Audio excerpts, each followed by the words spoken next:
Assalamualaikum warahmatullahi wabarakatuh.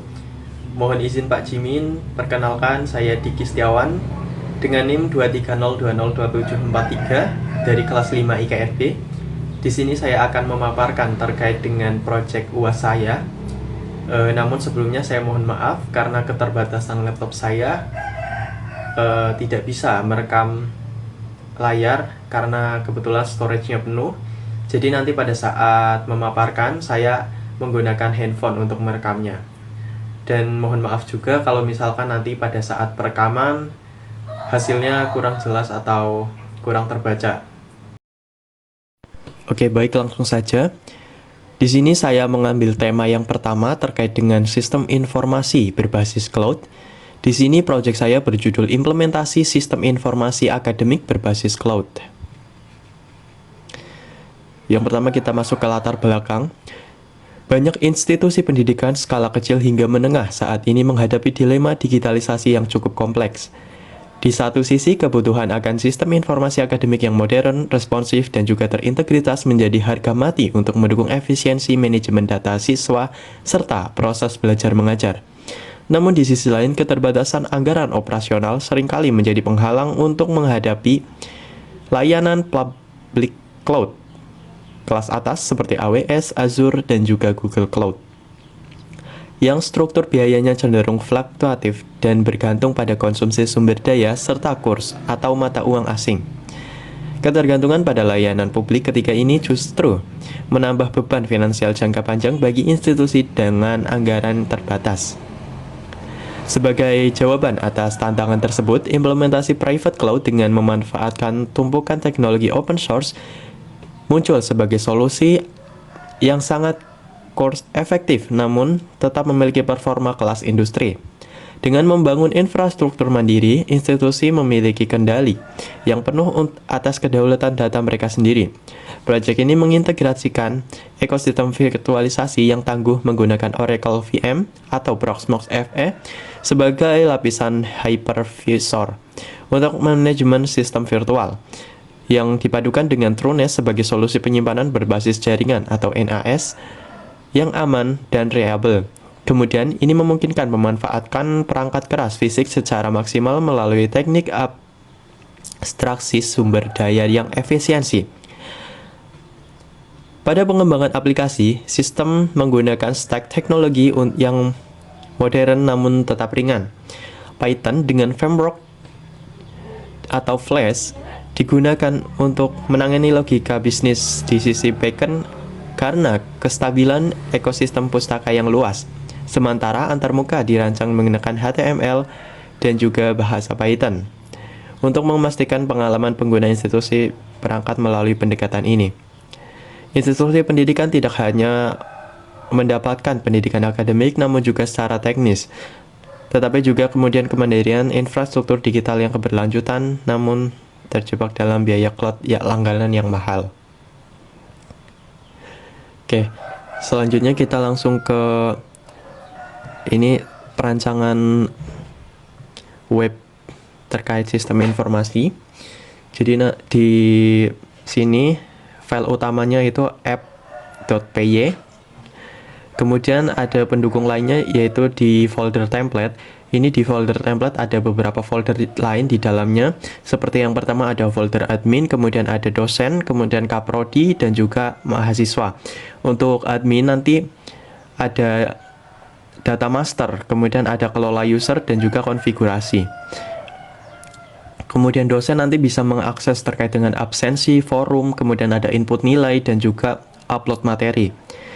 Kemudian kaprodi nanti bisa mengakses laporan, kemudian persetujuan KRS, dan juga ada pengaksesan data statistik.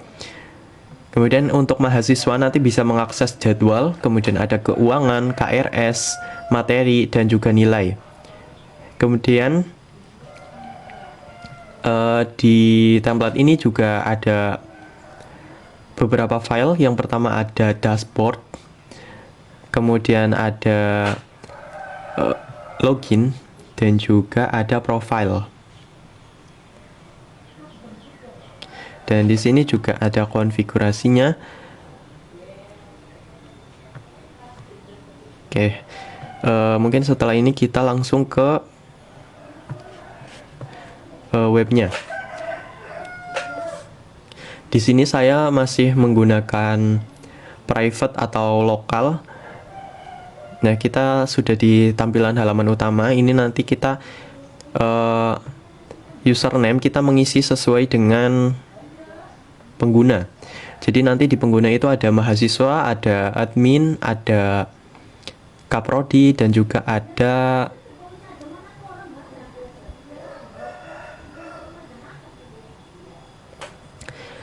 ya, kita mengisikan yang pertama ada mahasiswa. Kemudian untuk password kita masih, nah untuk role ini ada pilihan. Jadi nanti ada keempat ini, ada mahasiswa, dosen, admin, dan juga kaprodi. Kita pilih sesuai dengan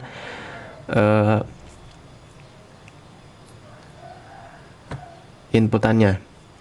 Nah, kemudian kita login. Nah, ini ada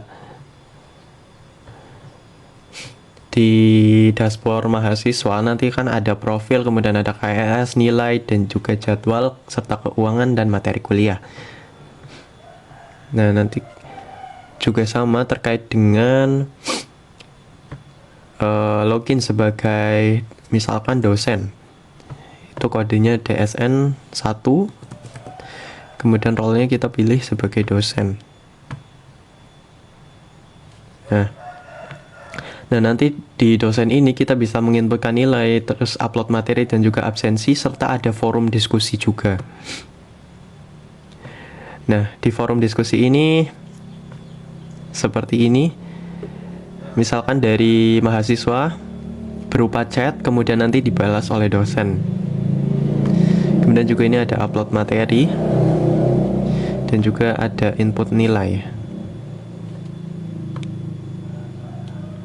Nah, seperti itu. Kemudian di bagian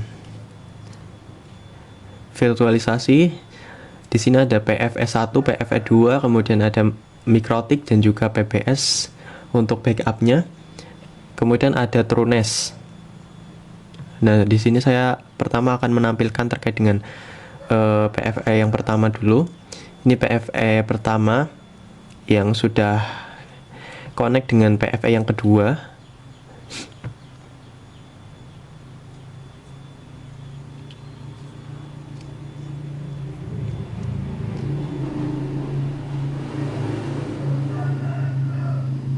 Ya, seperti itu. Kemudian untuk TrueNAS-nya sendiri, sebenarnya ini TrueNAS-nya sudah bisa, namun di PC, di laptop saya kebetulan tidak support, jadi tidak akan saya tampilkan, mohon maaf. Kemudian terkait dengan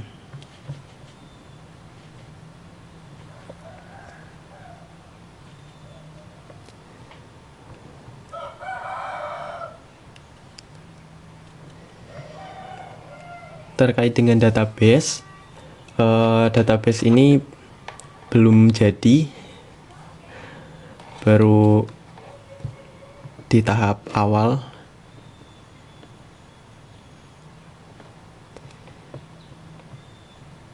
Dan juga untuk konfigurasinya ini juga belum connect dengan webnya. Mungkin kedepannya nanti akan saya kembangkan lagi untuk bisa connect dan juga bisa connect dengan database. Baik, mungkin cukup itu yang dapat saya sampaikan. Kurang lebihnya saya mohon maaf, dan juga masih banyak kekurangan. Saya mohon maaf. Sekian dari saya. Wassalamualaikum warahmatullahi wabarakatuh.